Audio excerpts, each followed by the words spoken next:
គេថាបើសិនជាយើងចង់ដឹងថា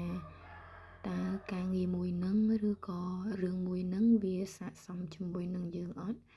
ចឹងគឺយើងត្រូវសាកល្បងធ្វើវាហើយឥឡូវនេះគឺខ្ញុំសាកហើយគឺអត់ដឹងថាវានឹងទៅជាយ៉ាងម៉េចទេប៉ុន្តែអីដែលត្រូវធ្វើឥឡូវហ្នឹងគឺសាកល្បង